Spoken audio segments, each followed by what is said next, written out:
හොඳයි අයිබෝවන් සියලු දෙනාටම අදත් අපි ඔන්ලයින් පන්තිමාලාවේ තවත් එක් පන්තියක් සමග ඔයගොල්ලොත් එක්ක සම්බන්ධ වෙනවා. අද අපි කතා කරන්නේ ඔයගොල්ලන්ගේ 2020 විභාගයේ දරුවන්ගේ මූලාකෘති ප්‍රශ්න පත්‍රය තමයි සාකච්ඡා කරන්න පටන් ගන්නෙ. එවනම් අපි පළවෙනි ප්‍රශ්නයෙන් පටන් ගමු. එතකොට පළවෙනි ප්‍රශ්නය මූලාකෘති ප්‍රශ්න පත්‍රය ඔයගොල්ලන්ට මම එවලා ඇති. ඒකත් එක්ක බලන්න නැත්නම් ප්‍රශ්න අංකය දාගලා උත්තරේට විවරණයක් ලියා ගන්න. ඒ උත්තරේ මම යම් මට්ටමකින් විවරණයක් දෙනවා. ඒ ටිකත් සඳහන් කරගන්න. සඳහන් කරගෙනම යන්න. හොඳයි. පළවෙනි එකේ තියෙන්නේ තාක්ෂණ වේදයේ විකාශය බෙදා දක්වන යුගයක් නොවන්නේ කියලා තමයි ප්‍රශ්නය අහන්නේ. ඒතර ඔයගොල්ලන්ට දන්නවා ඉන්දියානු තාක්ෂණ වේදය නේද පළවෙනි ඒකකයෙන් ආපු ප්‍රශ්නය. එතකොට මේකෙදි ගල් යුගය, එඬේර යුගය, කෘෂිකාර්මික යුගය සහ තොරතුරු තාක්ෂණ යුගය කියන ඒ ටික තියෙනවා මේ විකාශයට. මොකද මේ අභ්‍යවකාශ තරණ යුගය කියන එක තමයි විකාශයේ අඩංගු වෙන්නේ නැත්තේ. එතකොට ඒක තමයි පිළිතුර. මේක නම් ඇත්තට විවරණයක් නැහැ. මේ හේතුව තමයි සරල ප්‍රශ්නයක් නිසා. ඒත් මේකත් එක්කම ඔයගොල්ලෝ පාඩම් කරන්න ඕනි මොනවද කියලා.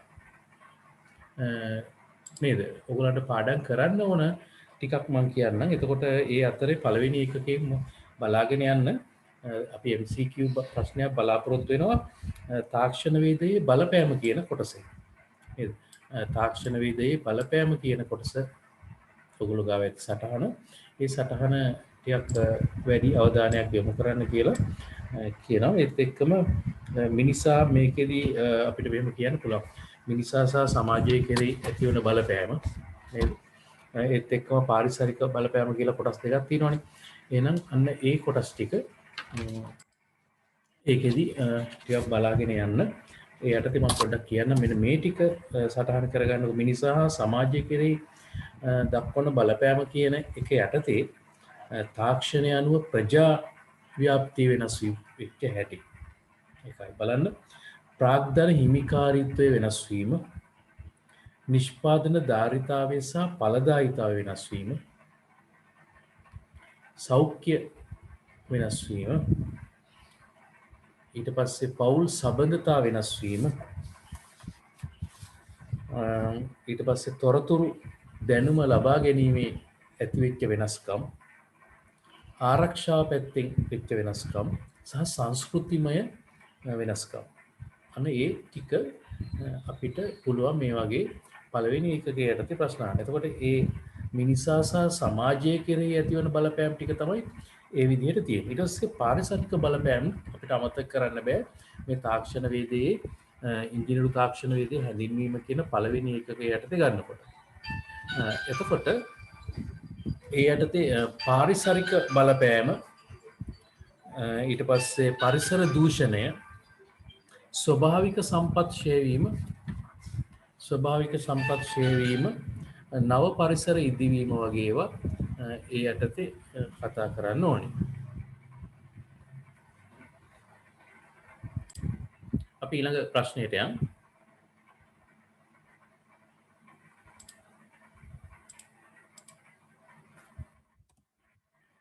දෙවෙනි ප්‍රශ්නයත් අපිට යොමු වෙලා තියෙන්නේ ඒකෙත් මේ පළවෙනි එකකින්මයි.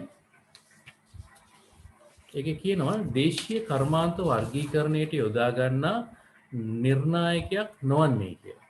එතකොට දේශීය කර්මාන්ත කියන කොටස අපි පළවෙනි එකේ අවසාන හරිය තියෙන ටික.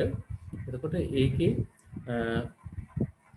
දේශීය කර්මාන්ත වර්ගීකරණයට යොදාගෙන තියෙන ඒවා තමයි මේ කරුණු ටික.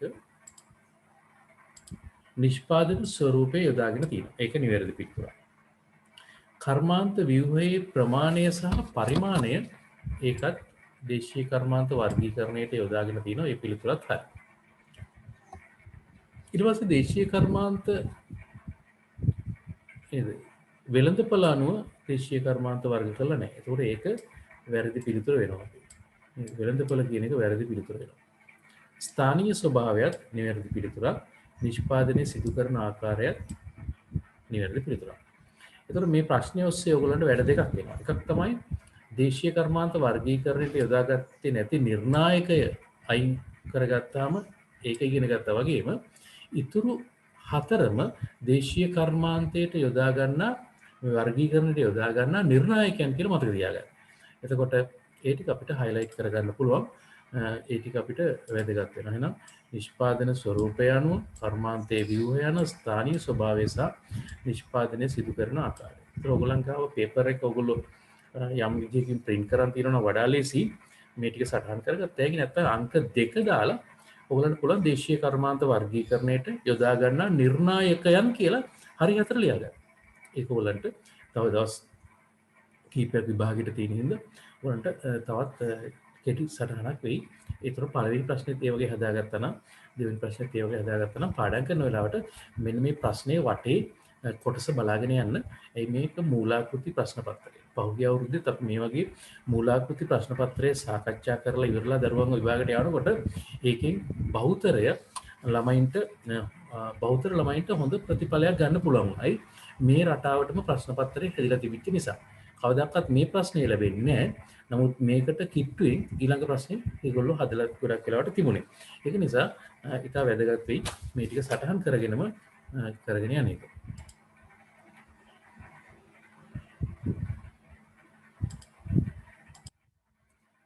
අපි තුන්වෙනි ප්‍රශ්නේ බලමු. තාක්ෂණවේදී කළමනාකරණයේදී අදාළ පහත සඳහන් ප්‍රකාශ වලින් නිවැරදි ප්‍රකාශය තෝරන්න.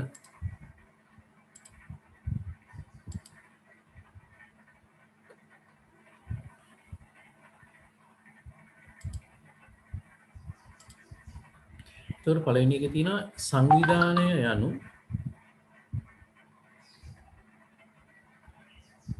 සංවිධානය යනු සම්පත් ශිල්පීය ක්‍රම තෝරා ගැනීම හා හැසිරවීම. ඔයගොල්ලන්ට මතකයි අපි පළවෙනි ඒකකයේ කතා කරනකොට ඔයගොල්ලන්ට මෙන්න මේම රවුන්ඩ් ටිකක් ඇඳලා එක පිටුවක මෙන්න මේ කොටස් ටික නේද? මෙහෙයවීම, සංවිධානය, නිර්මාණකරණය, සැලසුම්කරණය, ඒ වගේ ඒවා මේ වගේ රවුම් ඇතුලේ දාලා තිබුණා. එතකොට ඒ ටික ඔයගොල්ලන්ට පෙළපොතෙන් බලන්න පුළුවන්. ඒ ටික මට හැබැයි හැකියාවක් තියෙනවා දැන් පෙන්නන්න. ඔයගොල්ලෝ මේක බලනකම් මම ඔයගොල්ලන්ට ඒ අවශ්‍ය නම් සටහනක් ලබා දෙන්නම්. මේකෙදි ඒතකොට සංවිධානය යන සම්පත් හා ශිල්පීය ක්‍රම තෝරා ගැනීම කියලානේ. හා හැසිරවීම පළවෙනි පිළිතුර නිවැරදි පිළිතුර. ඒක අපි හරියට දාගමු. මෙහෙයවීම යනු අරමුණු ළඟා කර ගැනීම සඳහා තාක්ෂණවේදී ක්‍රියාවලිය තුළ පුද්ගලයන් නිරත කරවීමයි. ඒ පිළිතුරත් හරි අපේ සිද්ධාන්ත සටහනට අනුව. නිර්මාණකරණය යනු නිෂ්පාදන අරමුණු ප්‍රදර්ශනය කිරීම සඳහා සැලසුම් චිත්‍ර ආකෘති ගොඩනැගීම. ඒකත් හරි. සැලසුම්කරණය යනු අරමුණු තීරණය කිරීම හා ඒවා ඉටු කර ගැනීමේ ක්‍රියාමාර්ග සහ ඒ ක්‍රියාමාර්ග තීරණය කිරීම සැලසුම්කරණය කියන්නේ. එතකොට ඉහත සඳහන් පිළිතුරු සියල්ලම සත්‍ය වේ කියන එක තමයි අපිට ගන්න වෙන්නේ. ඒතර මේ යටතේ ඒතර මේක ඔයගොල්ලන්ගේ ABCD කියන්නේ හතරම නිවැරදි නිසා ඒක ඔයගොල්ලන්ගේ දැන් මේ වෙලාවේ පුනරීක්ෂණ සටහනක් වෙනවා. ඒත් එක්කම දරුවෝ පොඩ්ඩක් ඔයගොල්ලන්ට ලබා දෙන්නම් මේ සටහන තිබිච්ච තැන ස්ථානය තමයි ඒක මම ඔයගොල්ලන්ගේ පෙළපොත තියෙන ඉඳලා ඒකෙන් පෙන්නන්න. නැත්නම් දැන් කම්පියුටර් ඇතුලේ තියෙන PDF එකක් ඕපන් කරන ගියොත් ඔයගොල්ලන්ගේ කාලයනේ නැස් වෙන්නේ. ඒතර පළවෙනි ඒකකයේ යටතේ මේ තමයි මෙන්න මේ පොත පරිශීලනය කරනවා නම් ඉංජිනේරු තාක්ෂණවේදී එක කොටසේ හැඳින්වීම යටතේ පේජ් නම්බර් එක 42 තමයි ඔයගලන්ට මෙන්න මේ සටහන තමයි ඔය ප්‍රශ්නෙට කියවන්න වෙන්නේ. ඒකේ මගේ පරිගණකයේ කැමරාවෙන් පැහැදිලි නැතුණත් මෙන්න මේ ටික බලන්න යලිත් එතකොට ඔයගලන්ට මේ බහුවර්ණ ප්‍රශ්නෙට පිළිතුර ඉතා පහසුවෙන් හොයාගන්න පුළුවන්. ඒතකොට ඒකට විවරණේ ඒ ටික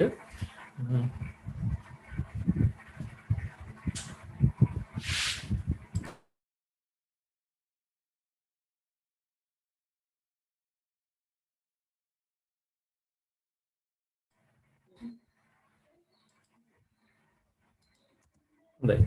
ඊළඟ ප්‍රශ්නය ඩ්‍රෝවින් එක යන ප්‍රශ්නයක්. හැමදාම ප්‍රශ්න පත්තරේ නේද 3 4 5 වගේ ප්‍රශ්න වෙන් වෙලා තියෙන්නේ ඩ්‍රෝවින් එකට. එතකොට මෙන්න මේ රූපයේ දැක්වෙන වස්තුව x සහ y දිශාවලින් බැලුව විට මේ පැත්තෙන් බැලුවාමයි ඉහළින් බැලුවාමයි පේන විදිය තමයි ප්‍රථම කෝණ ඍජු ප්‍රක්ෂේපණයට පේන හැටි තමයි අහන්නේ. එතකොට ඉහළ පින්තූරය තමයි x දෙසින් පෙනුම කියලා අපිට දීලා තියෙනවා ඒගොල්ලෝ. නේද? x දෙසින් පෙනුම මේ තියෙන්නේ y දෙසින් පෙනුම කියලා මේක පෙන්නලා තියෙනවා. ඉස්සරහ පැත්තෙන් බලනවා අපිට පේනවා මෙන්න මේ වගේ වෘත්තයක් තියෙනවා. ආයි පිටින් තව වෘත්තයක් තුනක්. හැබැයි අපේ රූප දෙවනි එක හැර අනිත් හතරෙම ඒ දෙක පේනවා. එහෙනම් අපි දෙවනි එක අයින් කරගෙන මොකද කරන්නේ මේ හතරට යොමු වෙනවා. ඊළඟට යට පැත්තෙන් බැලුවම පස්සේ මෙහෙම ඍජු කෝණාශ්‍රාකාර කොටසක් පේනවා. මෙයාගෙත් පේනවා, මෙයාගෙත් පේනවා, මෙයාගෙත් පේනවා, මෙයාගෙත් පේනවා. ඊපස්සේ එයාට ගැඹුරින් මේ වගේ කොටසක් අයින් කරලා තියෙන හින්දා මෙන්න මේ ධාරය කඩිරකින් පේන්න ඕනි, මේ ධාරයත් කඩිරකින් පේන්න ඕනි. එහෙනම් කඩිරකින් පේනවා මේ උත්තරේ, මේ උත්තරේ, මේ උත්තරේ. එහෙනම් 1 2 අපි දැන් අයින් කරගෙන 3 4 5න් තමයි උත්තරේ ගලපන්න යන්නේ. එතකොට මෙන්න මේ 3 4 5ත් එක්ක y පෙනුමවල ටික දැන් මේ දෙකත් අයින් වුණා නේද? ඊටසේ මෙන්න මේ පැත්තෙන් බලනකොට අපිට පුළුවන් ඊළඟට තවත් පිළිතුරට සාධාරණයක් කරන්න. එතකොට ඉහළින් බලනකොට අපිට පේනවා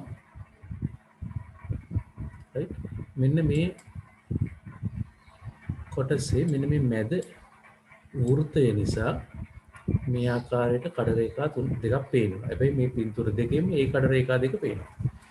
ඊට පස්සේ ඊට යටින් බලනකොට මෙන්න මෙයාව කඩ රේඛාවකින් තමයි පෙන්වන්න තියෙන්නේ. ඒත් මේ කඩ රේඛාව බලනකොට මෙතනින් රේඛාව කරලා පෙන්වනවා මේක මෙතනින් පොඩ්ඩක් ඉස්සරහට පැනලා තියෙනවා. එහෙනම් පොඩ්ඩක් ඉස්සරහට පැනපු රූපයක් තියෙන වෙන මේක. එහෙනම් මේ දෙකම සංසන්දනය කරලා උත්තරේ බලනකොට අපිට හතරේ රූපය තමයි තෝරන්න පුළුවන් වෙන්නේ මේ පෙනුමට.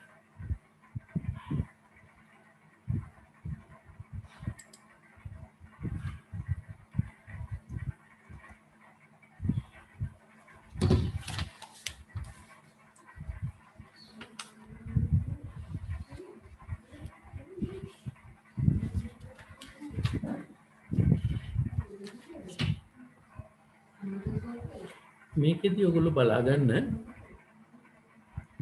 එතකොට ප්‍රථම කෝණ ඍජු ප්‍රක්ෂේපණයක් ඔයගොල්ලන්ට අඳින්න තියෙන නිසා ඔයගොල්ලෝ බලන්න ප්‍රථම කෝණ ඍජු ප්‍රක්ෂේපණයේ සංකේත දෙක ඒවැ ඇඳෙන විදිය නේද?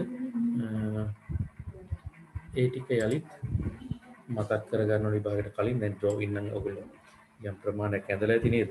මේ ඉදිරි පෙන්නුම ඊට පස්සේ සැලැස්ම ඊට පස්සේ පැති පෙන්නුම. කොහොම ඇඳන් පස්සේ අපිට පුළුවන් ප්‍රථම කෝණ ඍජු ප්‍රක්ෂේපණය ගන්න. First angle. එතකොට තර්ඩ් ඇන්ගල් එක ගන්නකොට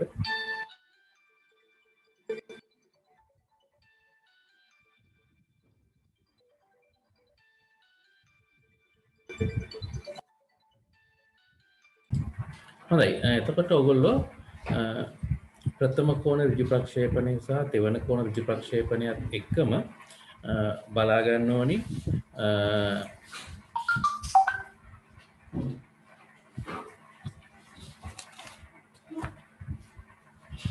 isometric view එකක් අඳින්නේ කොහොමද කියලා.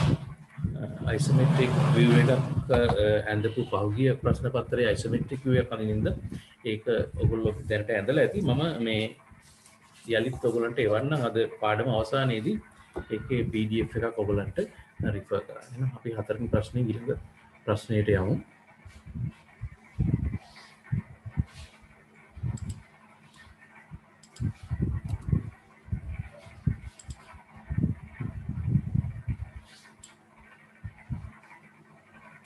මේක අහලා තියන්නේ මිනුම් නේද? ඒකක කියන පාඩම විදුලි බලාගාරයක ප්‍රතිධාන ජවය ගිගාවොට් මගින් මනිනු ලබයි. එහෙත් විදුලි කේතලයක් ලබා ගන්නා ජවය කිලෝවොට් අගයක් වෙයි. ගිගාවොට් එකක් කිලෝවොට් කොපමණ තිබේද කියලා තමයි අහන්නේ. එතකොට මේකෙදී අපි දැනගන්න ඕනි කන්වර්ෂන් ටේබල් එකක් අපිට අපි ළඟ තියලා අපි ඒක රිෆර් කරලා තියෙන්න ඕනි මේක ගැන යම් අදහසක් ගන්න නම්.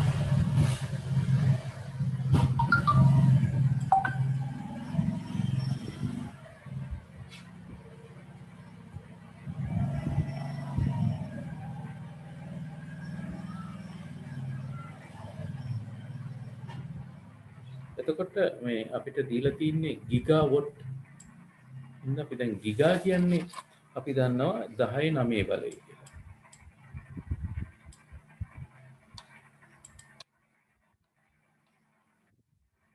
10 9 බලය. කිලෝ කියන්නේ උපසර්ගයේ 10 3 බලය.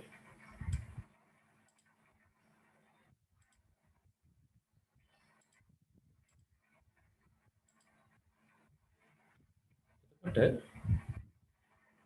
කිලෝ වලට ගිගා කොච්චර තියෙනවද කියලා බලන්න. මෙතනින් බිංදු 3කට මෙතනින් බිංදු 3ක් බෙදලා අයින් වුණාන් පස්සේ 1.6ක් තමයි එන්නේ. එතකොට ඒකට අපිට පිළිතුර 4ට පිළිතුර කියලා ගන්න පුළුවන්. මට මතකයි සිද්ධාර්ථ පන්තියේදී අපි මේ වගේ ගණන් කතා කරා ඔයගොල්ලොත් එක්ක. එතකොට ඔයගොල්ලන්ට දැන් යම් අනුමානයක් තියෙනවා නේද? යම් අනුමානයක් තියෙනවා මේ ඒකක ගාණක් ඒකක පරිවර්තනයක් විභාගදී ගොඩක් වෙලාවට ලැබෙයි කියලා. ඒත් අපිට මේ දෙවෙනි තුන්වෙනි පාරත් අපි ආදර්ශ ප්‍රශ්න කතා කරනකොට මේ විදිහට එන්නේ ඒ වගේ ප්‍රශ්නයක් අපිට ලැබෙන්න පුළුවන් නිසා. එතකොට මේ පන්ති කාමරයේ ඇතුලේ ඔයගොල්ලෝ ලියාගත්ත සටහනක් තියෙනවා. නැවත ඒක බලන්න. ඒකේ ටෙරා කියන්නේ 10 12 ඔන්න ලියා ගන්නත් පුළුවන්. ගිගා 10 9 මෙගා 10 6 කිලෝ 10 3 ඩෙසි කියන්නේ 10 ඍණ 1 මම එදා ලියලා තිබුණේ නැහැ පන්තියේ ඩෙසි නේද? දැන් ඔය ඔක්කොම සාමාන්‍ය ප්‍රශ්නවල අහලා ඉවරනේ. 10 ඍණ 1 කියන්නේ ඩෙසි කියන එක. 10 ඍණ 2 සෙන්ටි. එතකොට මිලි වලට එනකොට 10 ඍණ 3 මයික්‍රෝ 10 ඍණ 6 නැනෝ 10 ඍණ 9 පිකෝ 10 ඍණ 12. එතකොට ඒ ටික අපි ලියාගෙන තියෙන පන්ති කාමරයේ ඇතුළේ මේ 10 ඍණ 1 සහ 10 ඍණ 2 ගැන ටිකක් මේ සැරේ අවධානය යොමු කරගෙන යන්න. හේතුව තමයි මේ එහෙම ඒ වගේ ප්‍රශ්නයක් ඔයගොල්ලන්ට ලැබලා තිබුණේ නැති නිසා. ඒකට ඒ පස්වෙනි ප්‍රශ්නේ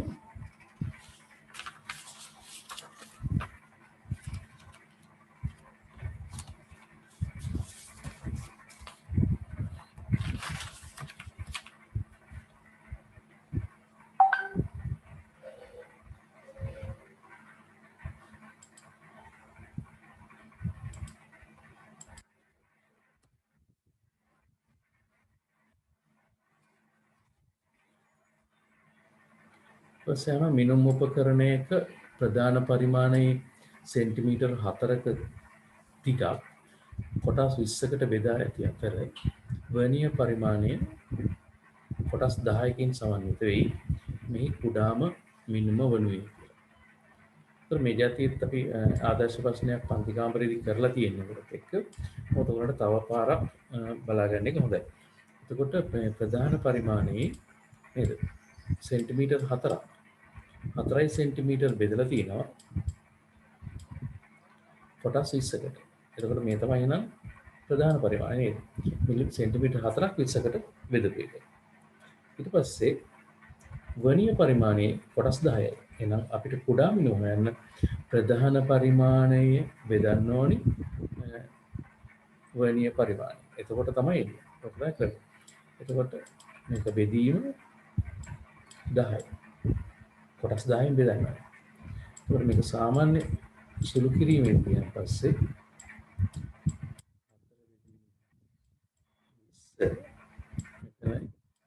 10 කියන්නේ 1න් 10 නම් වැඩි කිරීම 10න් 1 කියලා ගන්න පුළුවන්.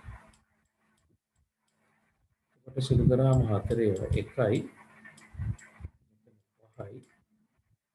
පස්සේ නෝ ඉර උඩින් වැඩි කරාම 1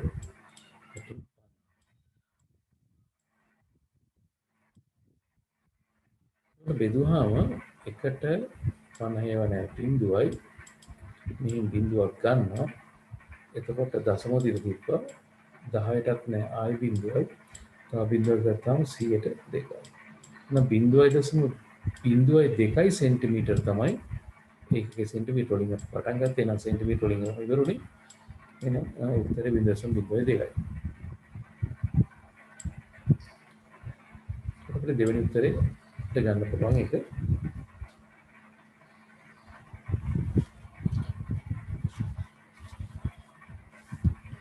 ඊළඟට අපි යමු 7 වෙනි ගැටලුවට.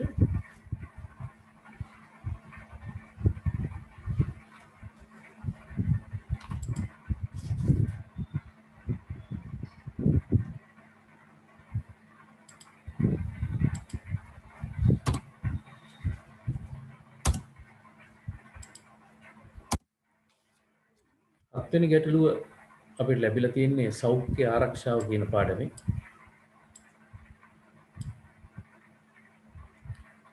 එතකොට ප්‍රශ්නේ කියන්නේ රැකියා ස්ථානයේ හදිසි අනතුරක් දුටු හෝ සොයාගත් පළමු පුද්ගලයා ඔබ නම් ඔබ කළ යුතු පළමු කාර්ය වනුයේ එක ඔබට කණ්ඩායමක් ලෙස වැඩ කිරීමට හැකිවන පරිදි අවම වශයෙන් එක් සමසේවකයෙකු හෝ සොයා ගන්න ඕන කියලා තමයි කියන්නේ. හදිසි අනතුරක් දුටුවාම ඒක සාමාන්‍යයෙන් වැරදි පිළිතුරක් කියලා අපිට තේරෙනවා. හදිසි අනතුරකදී තාත් අය හොය ඉන්න එහෙනම් අපි ඒකට වැරද්දක් දාන්න පුළුවන්. දෙක එම ස්ථානයට ගොස් තුවාල වූ පුද්ගලයාට උදව් කිරීමයි. ඒතර හදිසි අනතුරේ ස්වභාවය මොකක්ද කියලා දන්නේ නැතුව තුවාල වෙච්ච එක්කෙනෙක් දැකපු ගමන් එතනට ගිහිල්ලා යාට ප්‍රතිකාර කිරීමට යන්න හොඳ නැහැ. මොකද සමහරට එක්කෙනෙක් තුවාලලා හිටියා තව ගොඩාක් දෙනෙක්ව අපිට බේර ගන්න පුළුවන් වෙනවා. ඒකට වෙනත් විදිහකින් ක්‍රියාත්මක වෙන්න ක්‍රම තියෙනවා. ඒක නිසා මේකත් නිවැරදිව පිළිතුරු නෙමෙයි ප්‍රශ්නාර්ථයක් තියෙනවා. සිද්ධිය ලේඛනගත කිරීම සඳහා අවශ්‍ය පෝරම සොයාගෙන පිරවීම. එතකොට හදිසි අනතුරක් දුටුවාම පෝරම පුරව ඉන්න නම් හොඳ නැහැ. එතකොට ඒකත් නිවැරදි පිළිතුරු නෙමෙයි. නමුත් එහෙම කරන්න ඕනි කියලා ඇති. එතකොට නමුත් ඒ වෙලාවේදී ඒ පෝරම පුරවන එක නෙමෙයි වැඩේ තියෙන්නේ. හතරවෙනි පිළිතුර තමයි ඒ අනුව ටිකක් නිවැරදි. හදිසි ප්‍රතිචාර පද්ධතිය ක්‍රියාත්මක කිරීමයි කියන්නේ. ඊට පස්සේ ඊටත් වඩා පස්වෙනි පිළිතුර සිද්ධිය වාර්තා කිරීම සඳහා ඔබේ අධීක්ෂක ඇමතීමයි. ඒවා පස්සේ කරන්න පුළුවන් වෙනවා. එහෙනම් වැරදි පිළිතුර 1 අනිත් ඒවා වැරදි නෑ. ඒ කියන්නේ අනිත් ඒවා ගැලපෙන්නේ නෑ. ගැලපෙන පිළිතුර තමයි හතරවෙනි පිළිතුර කියන්නේ. එතකොට වැරදි සහ නේද ගැලපෙන පිළිතුර තමයි විභාගෙ අපිට තෝරන්න වෙන්නේ. සමහර ඒවා පිළිතුරේ වැරදක් නෑ. නමුත් ඒවා ඒ වෙලාවට ගැලපෙන්නේ නැති ඉඳ අපේ පිළිතුර වෙන්න බෑ.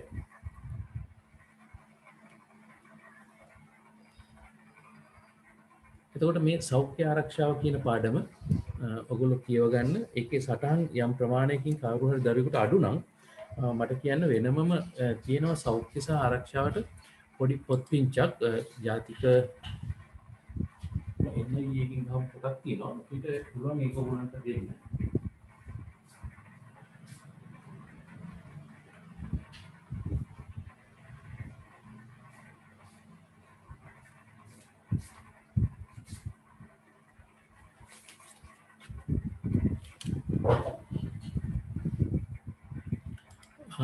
සෞඛ්‍ය ආරක්ෂාව පිළිබඳව සටහන් යම් ප්‍රමාණයක් මදි නම් මෙන්න මේක තමයි ඔයගොල්ලන්ගේ සෞඛ්‍ය ආරක්ෂා උසස් පෙළ ඉංජිනේරු තාක්ෂණ වේදේ කියන පොත. මේක සමහර ළමයි ගාව තියෙනවා දැනටම. ඒක තමයි කියවන්න ඕනි. මෙහෙම නැති ළමයි ඉන්නවනම් මේකේ PDF එකක් නැහැ. මට ෆොටෝස් ටිකක් එවන්න පුළුවන්. පිටු එච්චර නැහැ. පිටු කීපයක් තියෙන්නේ. එහෙම කවුරු හිටියොත් කියන්න මම එයාට ඒක ෆොටෝ ගාලා එවන්නම්. ඒකේ අපිට බලා ගන්න ඕනේ මේ සැරේ ගිනියන උපකරණ පිළිබඳව ඒ කලර් කෝඩ්ස් ටික ඒ ටික ගැන මතක තියාගෙන යන්න වෙනවා. ඊට පස්සේ PPI personal protective equipments ටික නේද? ඒ ටික හදිසි අනතුරක් ඇතිවම ක්‍රියාත්මක වෙන හැටි තමයි මේ ප්‍රශ්නේ අහලා තිබුණේ. එතකොට ප්‍රථමාධාර ගැන ඒ ගැන යම් ප්‍රශ්නයක් මේක තිබුණා මැද උත්තරේක. ඊට පස්සේ අර කාර්මික සුරක්ෂිතතාවය කෙරෙහි බලපාන නීති රීති ටිකක් තියෙනවා නේද? එතකොට 1942 අංක 45 දරන පනත. 1970 අංක 12 පනත කර්මාන්තශාලාවලට යොමු කළා. ඊට පස්සේ ඒ අන්න ඒ පනතේ නම් ඔයගොල්ලෝ වරක් දෙවරක් නිකන් කටපාඩම් කරන්න අවශ්‍ය නැහැ නේ විතරයි. නිකන් කියවලා තිබ්බනම් විභාග ප්‍රශ්නයක් ඇතුලේ ඒක තිබ්බම ඔයගොල්ලෝ මතක් වෙනවා. ඒක නිසා වරක් කියවන්න සෞඛ්‍ය ආරක්ෂිත ශාල කියන එක ඒ විදිහට තමයි යන්නේ. අපි ඊළඟ ප්‍රශ්නේ සාකච්ඡා කරමු.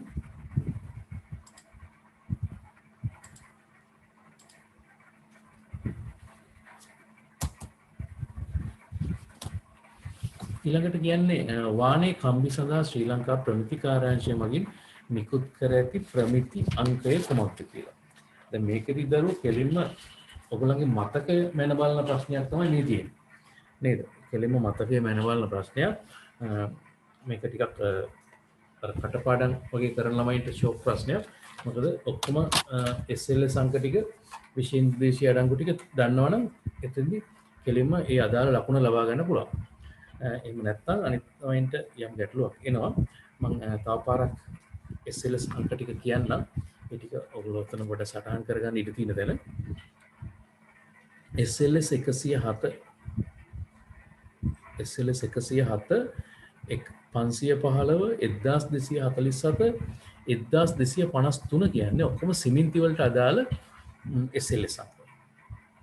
එතකොට අපිට මෙන්න මේ SLS 107 කෙලින්ම නෝට් එකක් දාගන්න පුළුවන්. මේක අපිට එන්නේ සිමෙන්ති වලට. ඊට පස්සේ SLS 682 කියන්නේ දිය ගැසූ හුණු වල SLS අංක. SLS 855 බ්ලොක් ගල් වල. SLS 147 කියන්නේ PVC නලවල. SLS 26 වානේ කම්බි වල. එහෙනම් මේ ටික ඔතනම සඳහන් කරගන්න. මම ආයි කියන්නම් SLS 26 වානේ කම්බි, SLS 147 PVC නල සඳහා, SLS 855 බ්ලොක් ගල් සඳහා, 682 දිය ගැසූ හුණු 107 සිමෙන්ති සඳහා.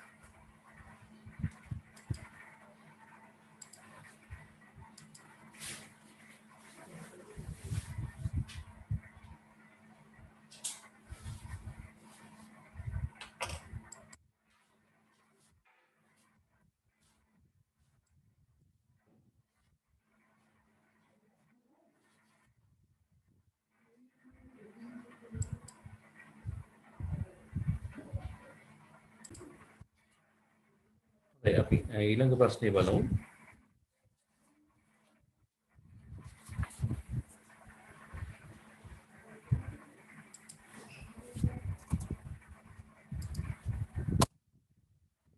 නවවෙනි ප්‍රශ්නේ ලී හෝ ලෝහමය පෘෂ්ඨයන් සඳහා එනමල් තීන්ත භාවිතා කරනු ලබයි. පහත සඳහන් කවර ප්‍රකාශ සත්‍ය වේ? මෙතනදී එක දෙයක් ප්‍රශ්නේ ඇතුළෙම තියෙනවා නේද? ලී වලට නේද ලෝහමය දවල්ට එනමල් තීන්ත භාවිතා කරනවා කියලා. ඊට පස්සේ අනිත් එක තියෙන්නේ ඉමල්ෂන් තීන්ත නේද? බලමු ප්‍රකාශ හතරක් තියෙනවා. ප්‍රකාශ හතර කියවලා බලමු මුලින්ම.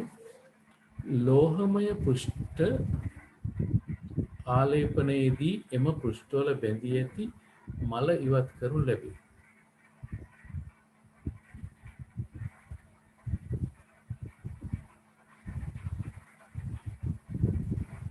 එනමල් තීත්ත මල ඉවත් කරනු ලැබේ.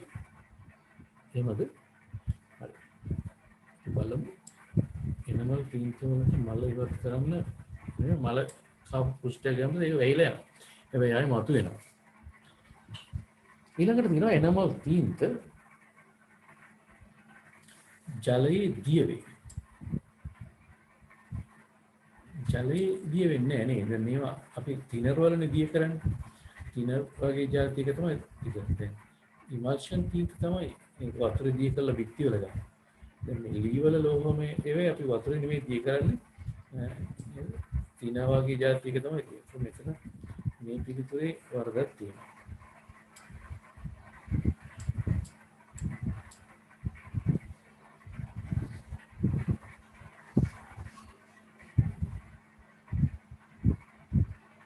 ඊට පස්සේ සම්මත පිළිවිතර අනුව තීන්ත ආලේපනයේදී තීන්ත ආලේපන දෙකක් යෙදීම අත්‍යවශ්‍ය වේ. එහෙම ගන්නවා නේද? මුලින්ම ප්‍රයිමර් එකක් ගාලා තමයි ඊට පස්සේ පේන්ට් එක ගන්න. එතකොට අර තීන්ත ගාන ක්‍රමවේදයේ සම්මතයට අනුව මුලින්ම තීන්ත එක ගන්නෑ නේද? ප්‍රාථමික ආලේපනයක් ගාලා තමයි තීන්ත ගන්න. ඒක නිවැරදි වාක්‍යයක් වෙනවා. තීන්ත ආලේපයට පෙර ලී පෘෂ්ඨ මත ඇලුමිනියම් ප්‍රාථමික ආලේපයක් යොදනු ලැබේ. ඉස්සෙල්ල එකත් හරි ඒකම තව විදියක් තමයි තියෙන්නේ ප්‍රාථමික ආලේපයක් ගන්නවා කියන එක. එතකොට ඒකලත් අපිට නිවැරදි පිළිතුරක් විදිහට දෙන්න පුළුවන්. මේ මෙන්න මේ මල ඉවත් කරනු ලැබේ කියන එක තමයි වැරදි. මල ඉවත් කරන්න බෑ මේ තීන්ත වලට. ඒක නිසා AB වැරදි. ඒ වුණා හරි උත්තරේ නම් CD හරි උත්තරේ කියලා. එතකොට පුතාලා ඔය ප්‍රශ්නේ අපි කරන එකේ අරමුණ තමයි නිමහම් කිරීම කියන කොටස යලිත් බලන්න ගිහිල්ලා. නේද? ආයි පාඩම් කරනකොට බලන්න. එතකොට එන්න එතනම මෙන්න මේ ටික සඳහන් කරගන්න. නේද? මෙන්න මේ ටික සඳහන් කරන්න මොනවද සඳහන් කරන්නේ? තීන්තාලේප කිරීමේ අවස්ථා තුනක් තියෙනවා සාමාන්‍යයෙන්.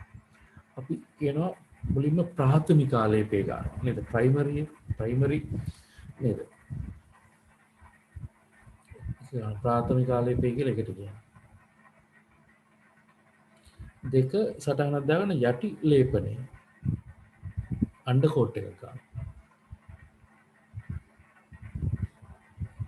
ඊට පස්සේ තමයි අවසාන ලේපය කියලා සිංහලෙන් කියන්නේ ෆිනිෂින් කෝට් එක.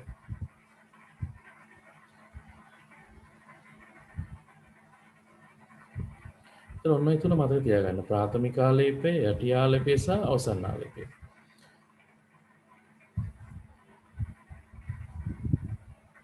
ඊට පස්සේ තීන්තවල තියෙන සංඝටක තමයි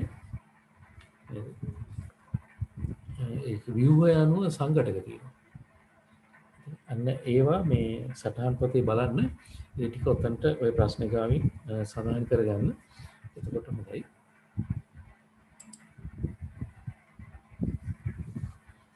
එතකොට අපිට මේ සිවිල් වල නිවහම් කිරීම හරියෙන් තමයි ඊළඟ ප්‍රශ්නේ ලැබිලා තියෙන්නේ. 10 වෙනි ප්‍රශ්නේ බලමු.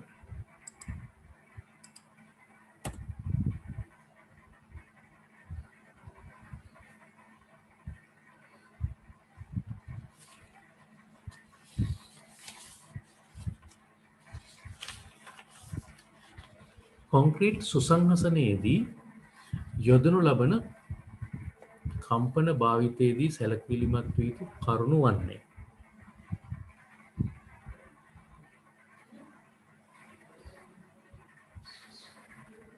සුසංහසනය කරනකොට කම්පකය හැඩයමේ ස්පර්ශ නොකළ යුතුයි. ඒ වාක්‍ය හරි. නේද?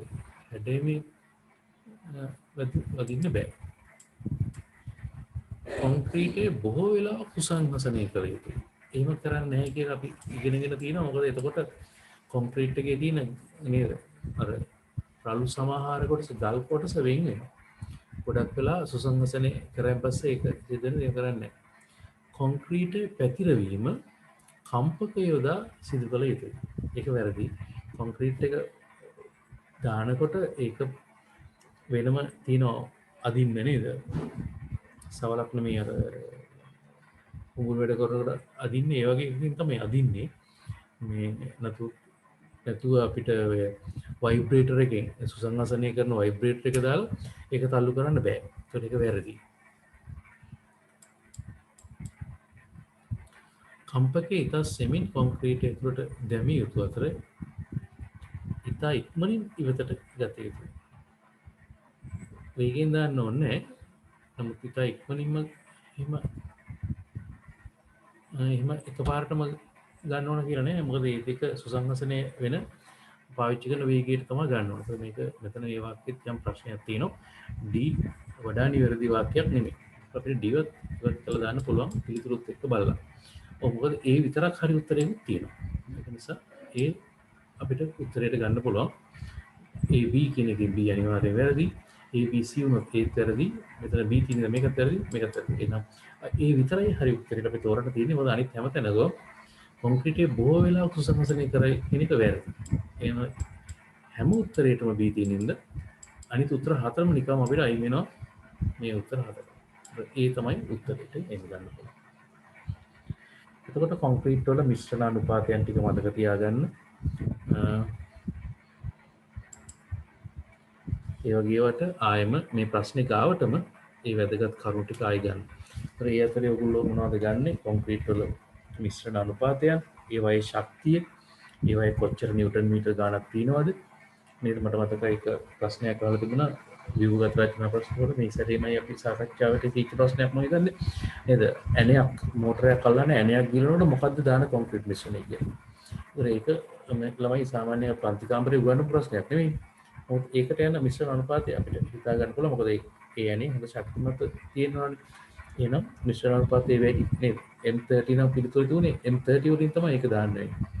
ඒ වගේ මොකද නැත්තම් වයිබ්‍රේෂන් වෙන තැනක් කියන්නේ මැෂින් එකක් ගිලනකොට එතකොට ඒකට හරියන ශක්තිය තියෙන එකක් දාන්නවා.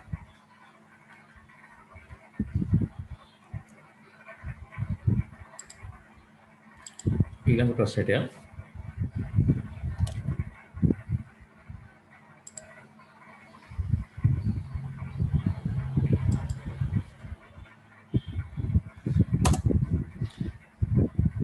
ඊළඟට කියනවා නාගරික සංවර්ධන අධිකාරියේ අනපනත් අනුව ගෘහස්ත තනිමහල් ගොඩනැගිලිවල පහත දැක්වෙන අවශ්‍යතා සඳහා අවශ්‍ය අවම වර්ගඵලය ගෙබිමේ වර්ගඵලය හා බැඳී පවතිනුයේ.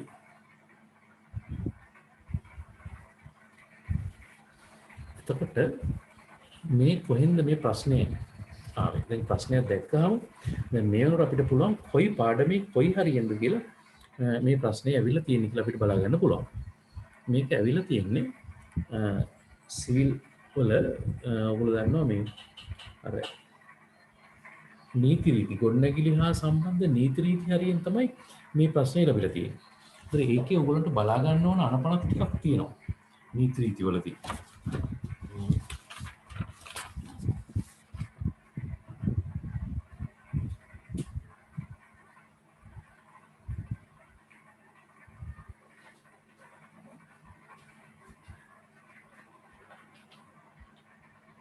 දැන් මේ ප්‍රශ්නේ විවරණයේදී ඔයගොල්ලෝ ගන්න ඕනේ සටහන තමයි ගොඩනැගිලි ඉදිකිරීමේදී බලපාන නීති රීති කියන කොටස අධ්‍යයනය කරලා තිබ්බනම් මේ ප්‍රශ්නයට උත්තරයක් ඔයගොල්ලන්ට ඉක්මනට හොයාගන්න පුළුවන්. එතකොට ඒකේ තියෙනවා ඔයගොල්ලන්ගේ සිවිල් පොත ගත්තොත් 143 වෙනි පිටුවේ මෙන්න මේකට අදාළ උත්තරය. ඒක කියනවා මෙහෙම. නියෝග අංක 26 මගින් යම් ගොඩනැගිල්ලක පිටුපස මීටර් 6ට වඩා පළල් නොවූ වීථියකට යාබදව පිහිටා නැති විට සෑම ගොඩනැගිල්ලකම පිටුපස ඊට අයත් මීටර් 3ට නොඅඩු විවෘත ඉඩකඩක් තැබිය යුතුයි. ඊළඟට ආයෙ තියෙනවා ඒක පාර පිටුපසින් වීදිය මීටර් 6ට වඩා අඩු නම් තවත් වෙනස් කරන්න පුළුවන් 2.25 කියන්නේ 2.25 මීටර දක්වා අඩු කරන්න පුළුවන්. ඒ විදිහට නීති රීති ටිකක් එතන සඳහන් කරලා තියෙනවා. එහෙනම් පිළිතුරු පොඩ්ඩක් විශ්ලේෂණය කරන්න බලමු. එතකොට ගෙබිමේ වර්ගඵලය හා බැඳී පවතිනුයේ මෙන්න මේවා. ඉඩමේ තිබිය යුතු විවෘත අවකාශය බලපාන. B පිටුපස ඉඩකඩ ප්‍රමාණය බලපාන. මේකට බලපාන්නේ මේ කාමරවල තියෙන ජනෙල් ඒකට වැඩක් නැහැ. එහෙනම් මේ ප්‍රශ්නේ වැරදි. ඒක ඕනේ නැසී කොට වැරදි. කාමරවල කවුළු වල වර්ගඵලයකට බලපාන්නේ නැහැ. ඒකට බලපාන්නේ මේ භෞතික ටැංකියේ විශාලත්වය. මේ දෙක අදාළ දෙන්නේ නෙමෙයි CD කියන්නේ. මේකට අදාළ දෙන්න AB. එහෙනම් ඒකට උත්තරේ ඒක.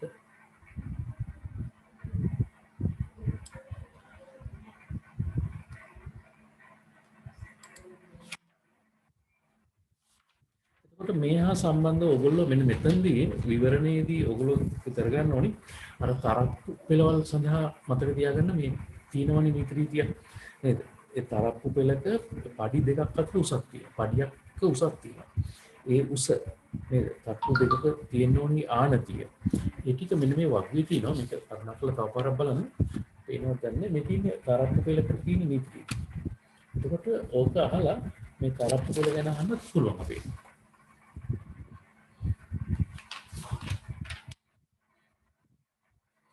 ඊට පස්සේ අර නාන කාමර සහ කාමර ගරාජ කර්මාන්තශාලා ගුදම් වලට තියෙන්න ඕනි නේද වාතාශ්‍රයෙන් කවුළු. ඒ කවුළු වල තියෙන්න ඕන වර්ග ප්‍රමාණය කියලා. මේ වර්ග ප්‍රමාණය අපි සඳහන් කළා තියෙනවා. ආයි අන්න ඒ වගේ ටිකක් මේ ප්‍රශ්නෙට අදාළව විවරණයක් විදිහට ලබා ගන්න මෙන්න මෙතන ඒක තියෙන ඔයගොල්ලන්ගේ පෙළ පොතේ ඒ ටිකක් බලන්න ඕනි. එතකොට ඒ අනුව මේ ප්‍රශ්නේ ඒ විදිහට විවරණය කරගන්න ඒ විදිහට සටහන් ටිකක් එතනට එකතු කරගන්න ඕනේ.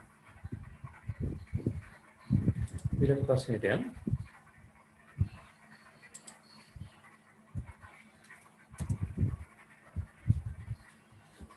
එතකොට ඔයගොල්ලෝ දන්නවා මේ පළවෙනිම පාඩමේ මුල් හරියෙන් ගඩොල් බැමි සම්බන්ධයෙන් තමයි මේ ප්‍රශ්නේ ඇවිල්ලා තියෙන්නේ.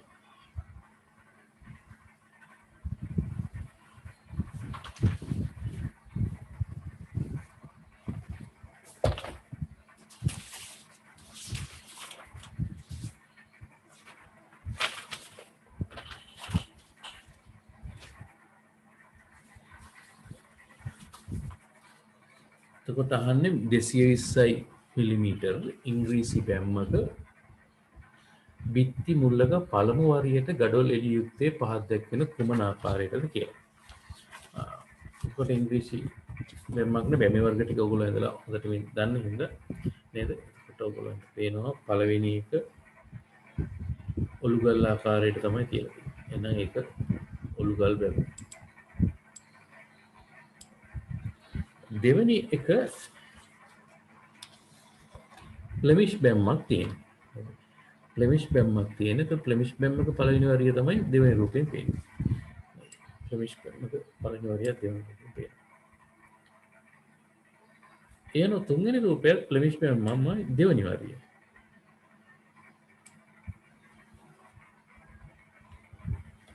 හතරවෙනි එක එහෙම අදාළ බැමි වර්ගයක් කියලා අපිට හිතෙන්නේ මේ මැද්දට ආන බාන්දුවක් එහෙම දාලා තිනවා. මෙහෙම එකක් නෑ. ඒක වැරදි චිත්‍රයක්. එතකොට ඒ අනුව පස්වෙනි උත්තරය තමයි අපිට ඉංග්‍රීසි බැම්මේ පළවෙනි වරිය හම්බෙන්නේ.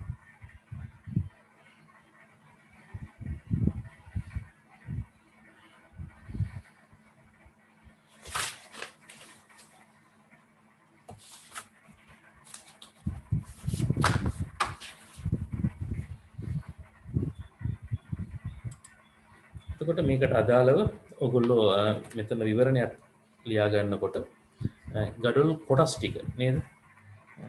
ආන බාන්දුව, මා බාන්දුව, පට්ටම් භාගය, මයිටර් බාන්දුව ඒ සියලුම අපි ඉගෙනගත්ත ගඩොල් කොටස් ටික අඳින්න ඇඳලා ඒවා හුරු වෙලා යන්න අපිට ඒ මුල් කාලේ දීපු බහුවර්ණ ප්‍රශ්න වගේ ඒ වගේ ඒවත් ලැබෙන්න පුළුවන්. ඒතර බිත්ති මුළු, ටී සංදි, අංශක 90 මුල්ලා ඒත් එක්ක මෙතනට ඔයගොල්ලෝ බලා ගන්න ඕනි කුළුණු නේද? කුළුණු ඒ ටිකත් එක්ක විභාගයට යන්න ඒ ටික දැනගෙන ඒකට මේ ආශ්‍රයෙන් අහන ප්‍රශ්නෙට හොඳ පිළිතුරක් දෙන්න පුළුවන් වෙයි.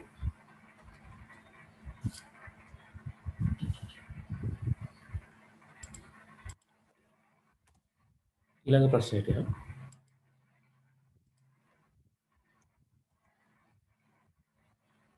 ඊළඟට කියන්නේ ඉදිකිරීම් ද්‍රව්‍ය ලෙස භාවිතා කරන ද්‍රව්‍ය වල ඇති pH එකේ ආසක්ත ද්‍රව්‍යවල ක්‍රියාකාරීත්වය විකාදන ප්‍රතිරෝධය වැනි ගුණ දැක්විය හැක්කේ ද්‍රව්‍යයෙහි තාපීය ගුණ ලෙසය, දෙක විද්‍යුත් හා චුම්බක ගුණ ලෙසය, තුන සාමාන්‍ය භෞතික ගුණ ලෙසය, හතර රසායනික ගුණ ලෙසටය, පහ යාන්ත්‍රික ගුණ ලෙසය. pH අගය සහ ආසක්ත ද්‍රව්‍යවල ක්‍රියාකාරීත්වය විකාදන ප්‍රතිරෝධය කියන්නේ අපි සිවිල් පාඩම පටන් ගන්නකොටම ද්‍රව්‍යවල ගුණ ඉගෙන ගත්ත කොටසේදී ඉගෙන ගත්ත එකක්. ඒ යටතේ ඔයගොල්ලෝ මේ සියලුම pH අගය සහ ද්‍රව්‍යවල ක්‍රියාකාරීත්වය විකාදන ප්‍රතිරෝධයේ රසායනික ගුණයට තමයි අපි ඉගෙන ගන්න තියෙන්නේ. ඒකට මේක පිළිතුර රසායනික ගුණ කියන එක තමයි පිළිතුර වෙන්නේ. මේ යටතේ ඔයගොල්ලන්ට නැවත වරක් සටහනකට යන්න වෙනවා ඔයගොල්ලන්ගේ කෙටි සටහනකට. එතකොට ඔයගොල්ලෝ තාපීය ගුණ ටික ආයෙම බලන්න ඕනේ මොනවද කියලා. නේද? තාපීය ගුණ වලට අපි ඉස්සර ගත්තේ ජවලන උෂ්ණත්වය, ද්‍රවාංකය, තාපාංකය, තාප සන්නායකතාව, ප්‍රසාරණතාව, විශිෂ්ට තාපධාරිතාව, අනේ වගේ ඒවා තමයි තාපීය ගුණ වලට ගත්තේ. යාන්ත්‍රික ගුණ ඊට දෙක විද්‍යුත් චුම්බක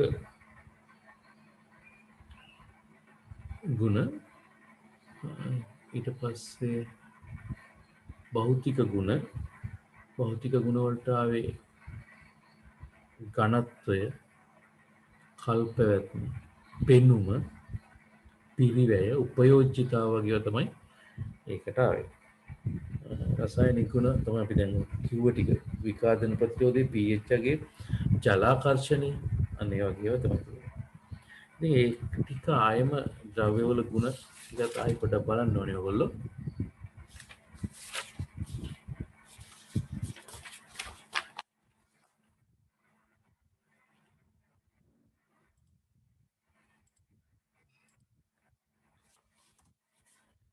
ඊළඟ ප්‍රශ්නය වහලෙන් ආපු ප්‍රශ්නයක්.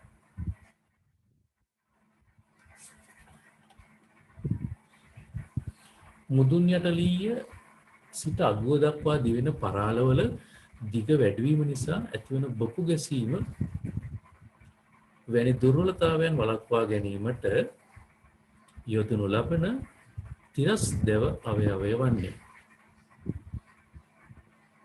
බලමු මොනවද දීලා තියෙන උත්තර කියලා. කෙටි පරාල නෙමෙයි, අට්ටවාල. අට්ටවාල තමයි නිවැරදි පිළිතුර දෙන්නේ.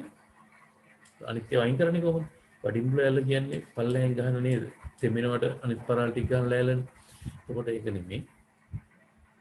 ඒකට බාජුල ඇල්ල කියන්නේ ඒ වගේ නිවසේ එක් අනිත් කෙලවරට ගහන ලෑල්ල. කාණු පරාල නෙමෙයි. අනු පරාල කියන්නේ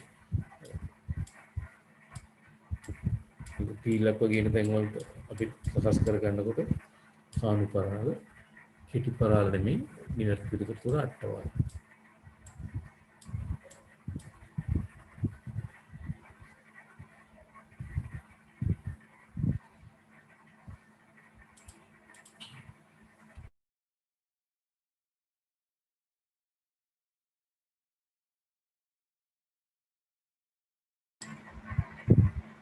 හොඳයි. මම දැන් ආයි ඇහෙනවද ඔයගොල්ලන්ට? මොකක් හරි අන්තර්ජාලයේ ප්‍රශ්නයක් ආවා. දැන් හරි.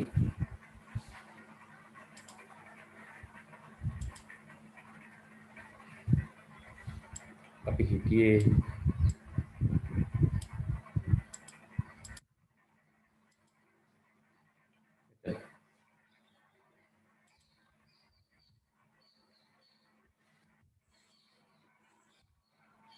අපි හිතියේ මේ ප්‍රශ්නේ. එතකොට අපි මේක කතා කරලා ඉවරයි. මම ඔයගොල්ලන්ට කිව්වේ වහල වල තියෙන දැව මුට්ටු පිළිබඳව ඒක හොඳින් සැලකිලිමත් වෙන්න. ඒ කියන්නේ අපිට ප්‍රශ්නයක් ලැබෙන්න පුළුවන්.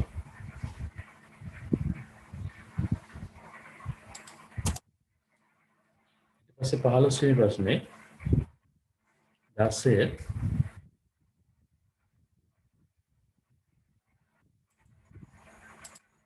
අලව ඉදිකිරීම් වැඩ කටයුතු වලදී කෙරෙන කැනීම් වැඩ, වාහක වැඩ, සුසංහසනය හා එසවුම් වැඩ යන කාර්යයන් සඳහා යොදා ගන්නා යන්ත්‍ර හා උපකරණ පිළිවෙලින් ඇතුළත් වර්ණය වන්නේ.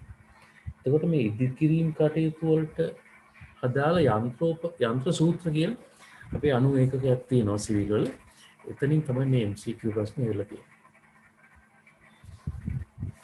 අපි මුලින්ම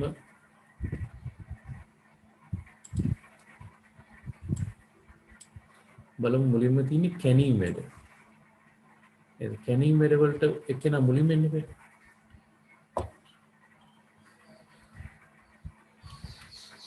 බැකෝ එකකින් කැනීම් වැඩ කරනවා. මඩ කැනී. මේ මඩ කැනී කියන උඩට මඩ අදින එකක් තියෙන්නේ ට්‍රැප් පොකට් වගේ දාලා. ජව සවල ග්‍රේඩරේ බුල්ඩෝසර් මේ හැම එකකින් වගේ යම් කැනීම් වැඩක් කරන්න පුළුවන් යම් මට්ටමක. ඉතින් ඒවැය තියෙන වඩාම හොඳ එක තමයි බැකෝ යන්ත්‍රය කියන එක. ඉතින් මේවා එච්චර වැරදි කියලා කියන්නත් බෑ. මොකද හැම එකෙක්ම යම් කැනීමක් කරනවා නේද? දෙවෙනි එකෙන් තමයි අල්ලගන්නේ. වාහක වැඩ.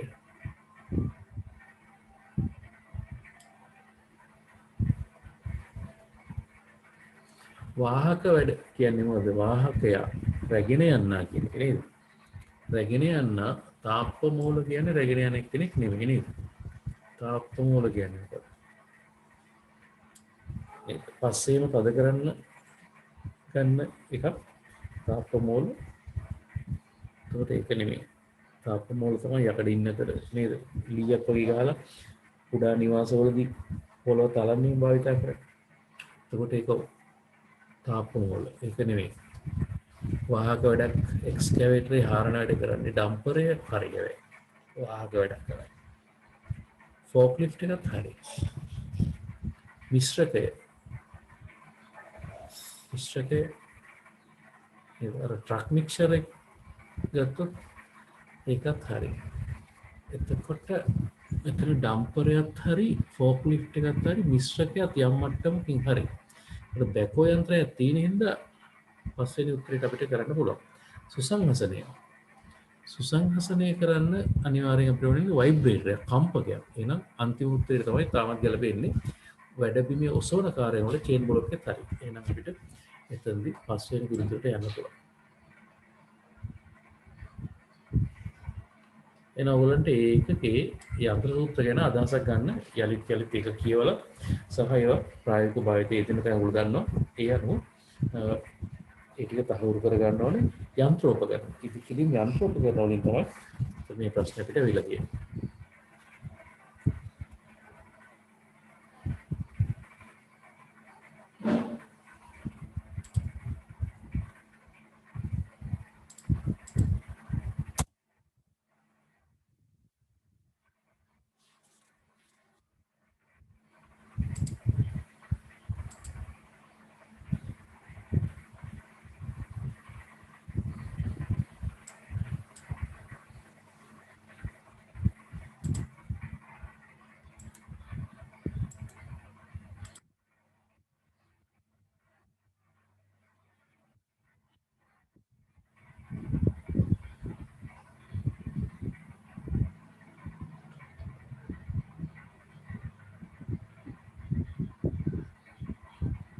නෑ තුන්වෙනි ප්‍රශ්නේ නෙමෙයි මේකට. තුන නෙමෙයි උත්තරේ. Java සවල ගත්තා කියමුකෝ. කැනීම් වැඩවලට වාහක වැඩවලට ඩම්පරයක් ගත්තා කියමුකෝ. තාප්ප මූල ගන්න වෙන්නේ මොකටද? මෙන්න මේක තුන්වෙනි එකට තියෙන්නේ සුසංහසනය.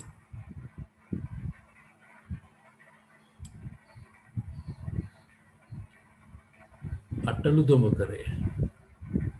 එතකොට තුන්වෙනි එකට මෙතන වඩා ගැලපෙන්නේ මේක. සුසංහසනය.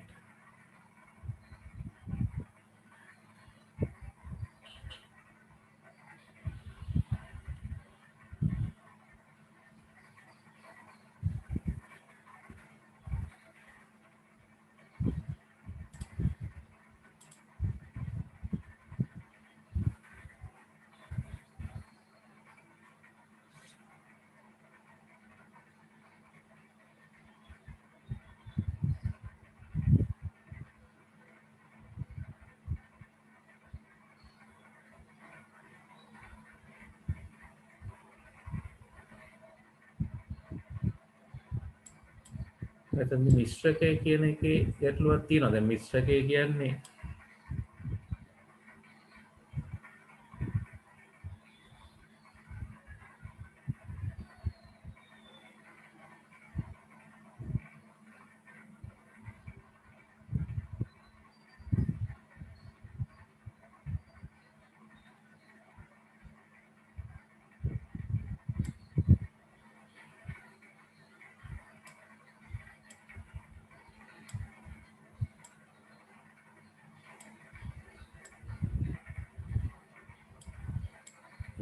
මෙන්න මෙහෙම එකක් තියෙනවා නේද?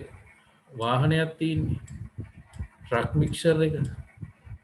දැන් ඒ මික්සර් එකෙන් තමයි පිළිතුර තියෙන්නේ. මේක තමයි මික්සර් එක. රයිට්. මෙහෙම එකක් තියෙනවනේ කොන්ක්‍රීට් අරයි යන පාරේ. ට්‍රක් මික්සර් එක කියලා. එතකොට මේ ඒක කියලා තමයි පිළිතුර තියෙන්නේ. මොකද තුන්වෙනි උත්තරේ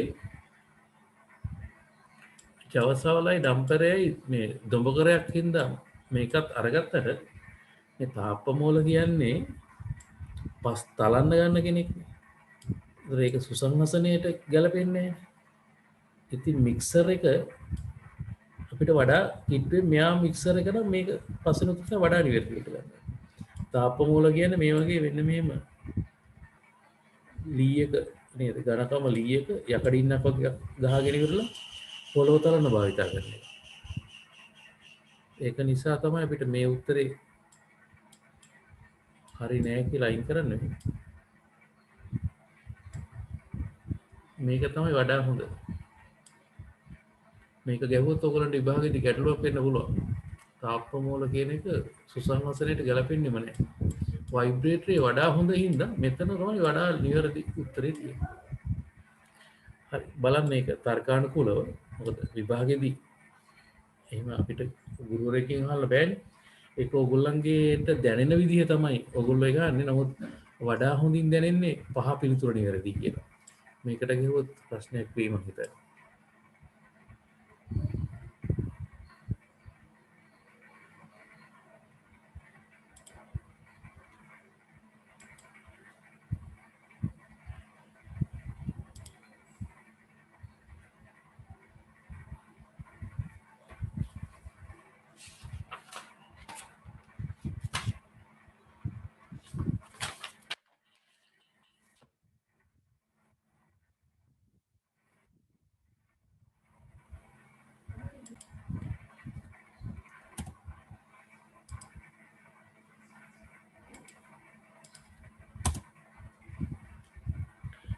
'ඊළඟ එකේ කියන්නේ මේ භූමි ප්‍රදේශයක ත්‍රිමාන සිතියා මැදීමේ ක්‍රියාවලියක් නිරූපණය වන්නේ කියලා.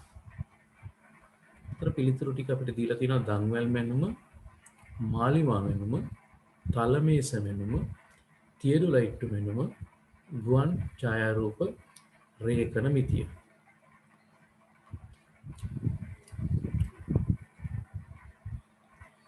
එතකොට මේ ත්‍රිමාන මැනුම් මේ මනින්න පුළුවන් උනේ ඔය ගුවන් මැනුම් ක්‍රමය පටන් ගත්තට පස්සේ. අනිත් ක්‍රමවලදී ත්‍රිමාන මැනුම් නෙමෙයි මැනෙන්නේ. අනිත් ඔක්කොම ද්විමාන මැනුම් නේද? තලමිතික මැනුම් තමයි අනිත් ඒවා මැනෙන්නේ. ඒක නිසා මේකේ පිළිතුර වෙන්නේ ගුවන් ඡායාරූප කරණය කියන එක එක්කෙලින්ම මේකට පිළිතුරට යනවා.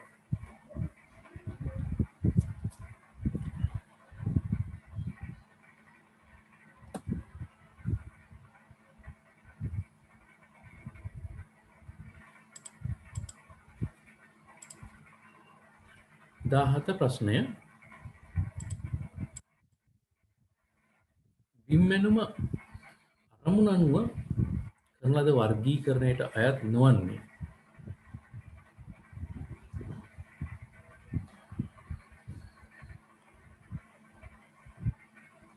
ඒකට අදාළව මම පොඩි විවරණයක් කරන්න.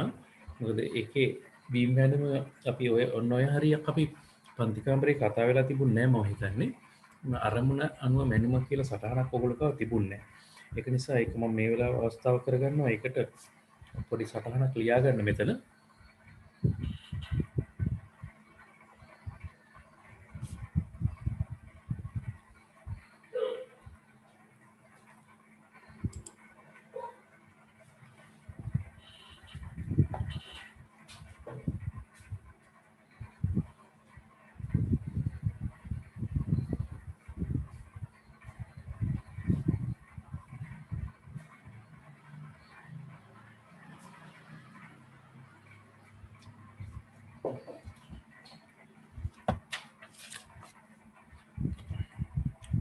ලියමු දෙනම්.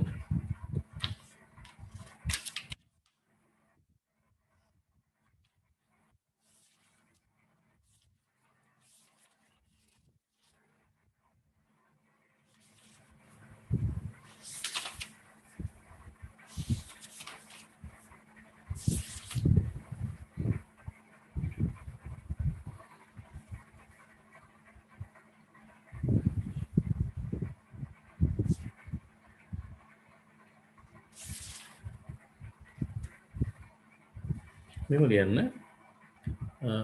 මැනීමේ අරමුණ අනුව බිම්මැනු වර්ග. රයිට්, ඔතනට පොඩි සටහනක් දෙන්න හදන්නේ. මැනීමේ අරමුණ අනුව බිම්මැනු වර්ග. මෙම ලියන්න. විවිධ අරමුණු සඳහා භූමිය මනිනු ලැබේ. විවිධ අරමුණු සඳහා භූමිය මනිනු ලැබේ. එම අරමුණ අනුව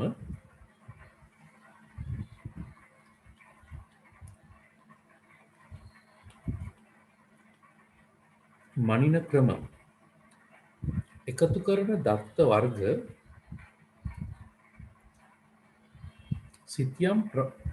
සිතියම් පරිමාණ ආදිය වෙනස් වේ. මේ අනුව පහත ආකාරයට බිම්මැන්ම වර්ග කළ හැක. කියන්නේ අරමුණ අනුව වර්ග දෙකක් තියෙනවා. එක ඉංජිනේරුමය මැනුම, දෙකට වඩා වැඩි. පහක් තියෙනවා අරමුණ අනුව. ඉංජිනේරුමය මැනුම, දෙක යුද්ධමය කටයුතු සඳහා මැනුම, තුන පතල් මැනුම, හතර භූවිද්‍යාව සඳහා මැනුම, පහ පුරාවිද්‍යාත්මක මැනුම. මෙන්න මේ සිද්ධාන්ත කොටසෙන් තමයි කෙලිමේ ප්‍රශ්නේ අහලා තිබුණේ. ඒකට ඒ ටික ඕල් ලියාගත්තා නම් පස්වෙනි එක පුරාවිද්‍යාත්මක මැනුම, හතර භූවිද්‍යාව සඳහා මැනුම, තුන පතල් සඳහා මැනුම, දෙක යුද්ධමය කටයුතු සඳහා මැනුම, හතර ඉංජිනේරුව මැනුම. එහෙනම් දැන් ඕගොල්ලන්ට පිළිතුරක් තෝරන්න පුළුවන්. අරමුණ අනුව වර්ගීකරණයට අයත් නොවන්නේ මොකක්ද? එතකොට තලමිතික මැනුම කියන එක. එතන මාක් කරන්න තලමිතික මැනුම තමයි පිළිතුර.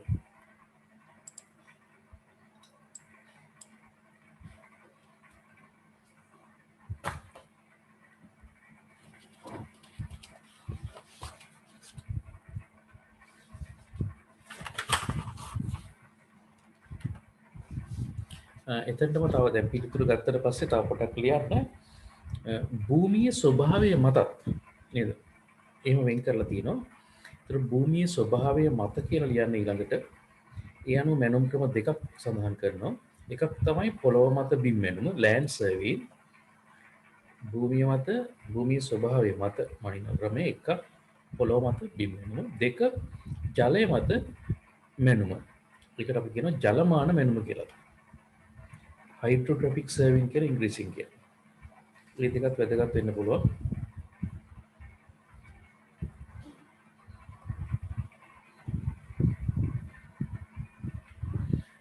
ආයම අලුතෙන්ම ලියන්න මෙන්න මෙහෙම ටූලක් අත් කරලා හරි බිම් මැනුම කොටස් දෙකයි, ප්‍රධාන කොටස් දෙකයි කියලා යන්න. එකක් භූමිතික මැනුම් ක්‍රමය, අනිත් එක තමයි තලමිතික මැනුම් ක්‍රමය. ඒතර භූමිතික මැනුම් ක්‍රමය කියන්නේ විශාල මහද්වීප වගේ නැත්තම් ලෝක සිතියමක් හදනකොට නේද, මහද්වීපයක සිතියමක් හදන්න ඕන නම් නේද, සිතියමක් අඳ ගන්න ඕන නම් මනින ක්‍රමය තමයි භූමිතික මැනුම් ක්‍රමය. ඒකට භාවිතා වෙන්නේ ජ්‍යාමිතික ත්‍රිකෝණමිතික ක්‍රම අනුගමනය කරන්නේ නැහැ. අන්න එතන වැදගත් විදිහට ඒක සටහන් කරගන්න වැදගත් ලකුණක් දාන්න බහුවර්ණ ප්‍රශ්නයකට ඒක අහන්න පුළුවන්. භූමිතික මැනුම් ක්‍රමය ප්‍රධාන මැනුම් ක්‍රම දෙකෙන් එකක්. ඒකට ජ්‍යාමිතික සහ ත්‍රිකෝණමිතික ක්‍රම අඩංගු වෙන්නේ නැහැ කියලා සටහන් කරගන්න. මේ ක්‍රමය භාවිතා කරන්නේ විශාල මහද්වීපයක සිටියමක් අඳින්න, නැත්නම් ලෝක සිටියම අඳින්න, ඒ වගේ තැන්වලදී මනින මැනුම් ක්‍රමය. කුඩා බිම් කොටස් වලට මනින ක්‍රමය තමයි දෙක තලමිතික මැනුම් ක්‍රමය කියන්නේ. ඒක ප්ලේන් සර්වේ. එතකොට ඒකට මොකද කරන්නේ? ත්‍රිකෝණමිතික අනුපාත, ජ්‍යාමිතික ක්‍රම යෙදෙනවා ඒ ක්‍රමයට. එහෙනම් ඒ ටිකත් සටහන් කරගත්තා අපි 17 වෙනි ප්‍රශ්නේ විවරණය.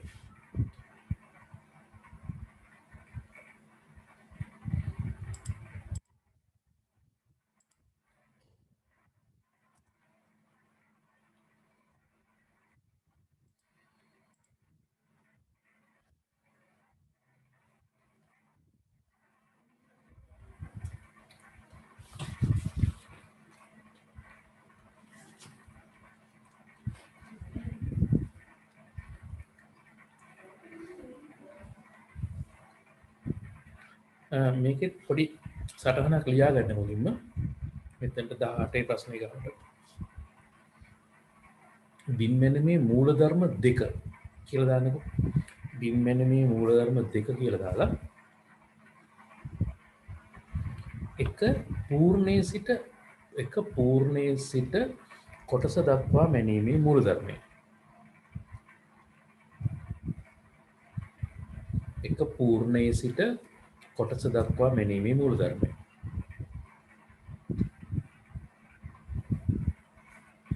දෙක පාලන ලක්ෂයන් දෙකකට සාපේක්ෂව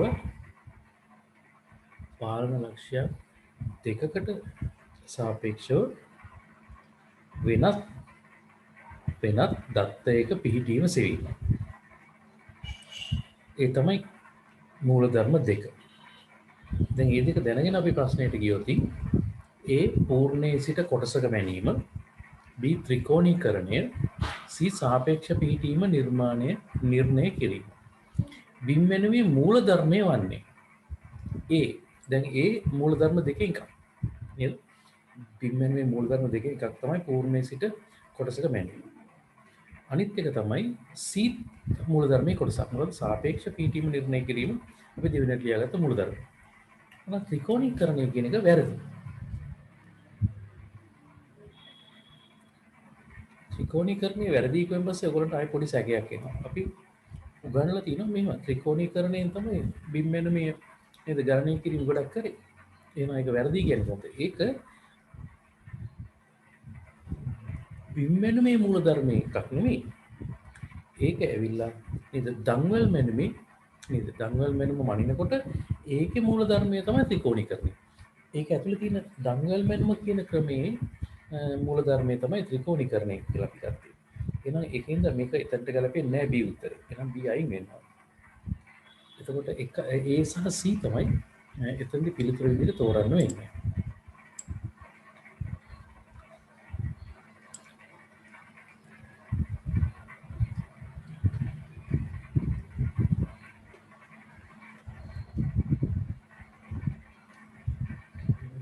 සටහන් කොලේ මේ ටිකක් ලියාගන්න වැදගත් විභාගෙදී. දැන් දම්වැල කියන්නේ කොච්චරද? දම්වැල කියන්නේ අඩි 66ක් නේ. ඒක දැනගන්න. එතකොට ඒ අඩි 66ට දම්වැලේ පුරුක් තියෙනවා 100ක් නේ. ඔම ලින්ක් 100ක් තමයි තියෙන්නේ. 100යි. මේක මේකෙන් බෙදුවොත් එක ලින්ක් එකක් එන්නේ අඩියෙන් 0.66ක්.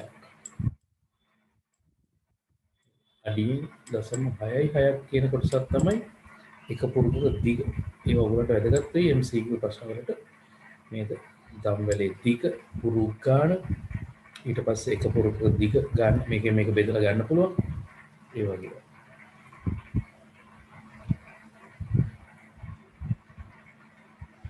තව එකක් තියෙනවා මේ ඉංජිනේරු චේන් එක කියලා. ඉංජිනේරු දම්වැල. ඒකට කියන්නේ ඉංජිනේරු දම්වැල කියලා. ඒකත් ඔතනම ලියා ගන්නකො.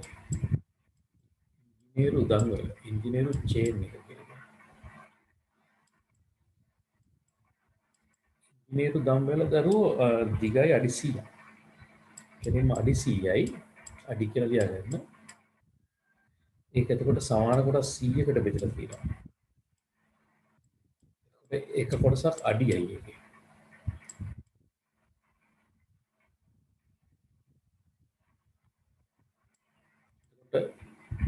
දම්වැල ගැන ඉංජිනේරු දම්වැල ගැන තව තියෙනවා මේ මෙට්‍රික් චේන් එක කියලා කියනවා. භාවිතා වෙන එකක් තියෙනවා මෙට්‍රික් චේන් කියලා කියන්නේ. මෙට්‍රික් චේන් එක මීටර් 20ක්. 30 ඒවා තියෙනවා. ඒකට 20 30 ඒවා තියෙනවා මෙට්‍රික් චේන්. ඒක සමාන කොටස් 100කට තමයි කොහොමද බෙදලා තියෙන්නේ. නැත්නම් 150කට බෙදපු ඒවා තියෙනවා ඒක. මෙට්‍රික් චේන් එක කියලා එකක් තියෙනවා. ඒ ටිකක් සටහන් කරගන්න.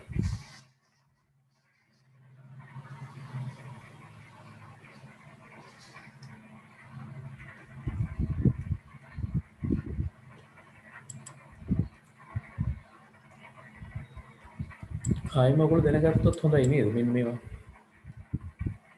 මොනවා හරි අක්කරයකට පර්චේස් 160ක් තියෙනවා. අක්කරයට පර්චේස් 160ක් තියෙනවා. රූට් එකක් කියලා කියන්නේ රූට් එකයි කියන්නේ පර්චේස් 40ක්. රූට් එකයි කියන්නේ පර්චේස් 40ක්.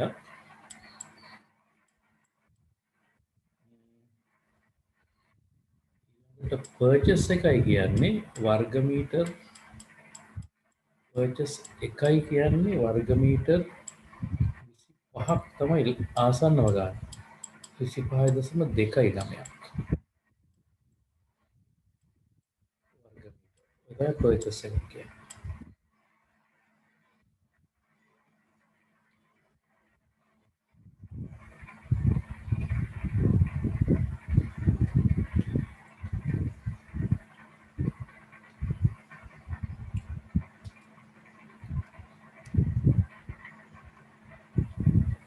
හොඳයි ඒ ටික ලියාගෙන ඉවරයිනේ අපි ඊළඟ ප්‍රශ්නෙට යමු.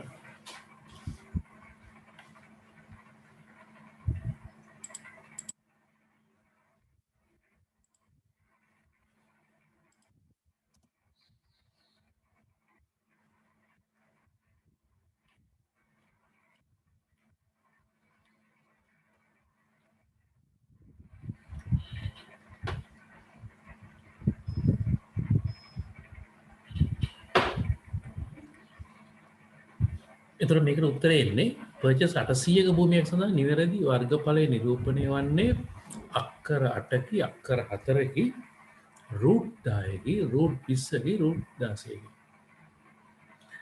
අපි ඉගෙන ගත්තා පර්චස් 160ක් කියන්නේ අක්කර 1යි. ඒක බෙදුවාම මේ අක්කර උත්තර දෙක වෙන්නේ නැහැ. ඊට පස්සේ අපි ඉගෙන ගත්තා අය රූට් එකයි කියන්නේ පර්චස් 40යි. ඒක බෙදුවාම නම් එනවා මේ රූට් ගානේ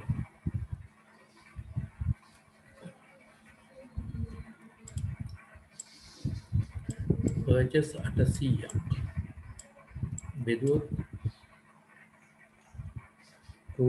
රූට් එකක් කියන්නේ පර්චස් 40ක්. නේද? රූට් එකයි කියන්නේ පර්චස් 40ක්. එහෙනම් 840 බෙදුවොත් 20යි උත්තරේ රූට් 20යි එන්නේ.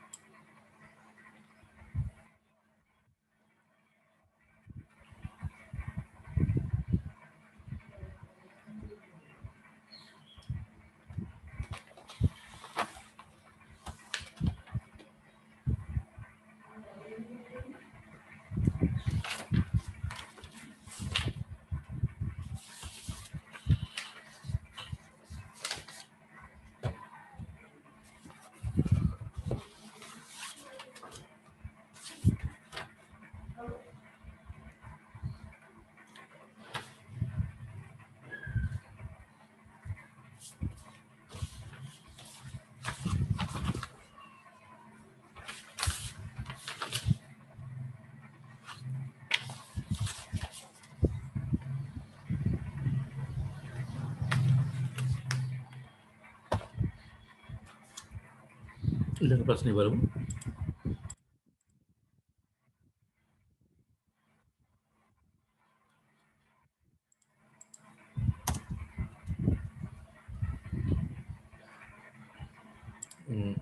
ඒක අපි ඉස්සෙල්ලා එක ලියා ගන්න දුන්නා මම. දන්වැලේ දිග අඩි 60යි කියලා ඉස්සෙල් ප්‍රශ්නේ ලියා ගන්න දුන්නා. එතකොට ඒකට එහෙනම් පිළිතුර වෙන්නේ පළවෙනි පිළිතුර. මේ ලින්ක් එක අද දවසේම රෑ 12 වෙනකම් වැඩ කරනවා. ඒක නිසා මම ආයෙම පාරට ගිහිල්ලා ඇවිල්ලා ආයෙම ඔන් කරනවා මේ ප්‍රශ්න පත්‍රය අපි දිගටම කරගෙන යන්න. ඔයගොල්ලෝ ආයෙම ලොග් වෙන්න. තව කොහොමත් අපිට 7:30 වගේ වෙනකොට මම තව පාරක් ඔන් කරනවා. අපි එතනදී ආයෙ කරගෙන යන්න. මට චුට්ටක් එළියට යන්න වෙනවා. ඒක නිසා මේ අපි ආයෙ 7:00 වගේ හම්බෙමු. මම WhatsApp group එකට මැසේජ් එකක් කලින් දාන්නම් ගෙදරට අප්ලෝඩ්. හරි. එහෙනම් චුට්ටකට අපි බ්‍රේක් එකක් ගමු.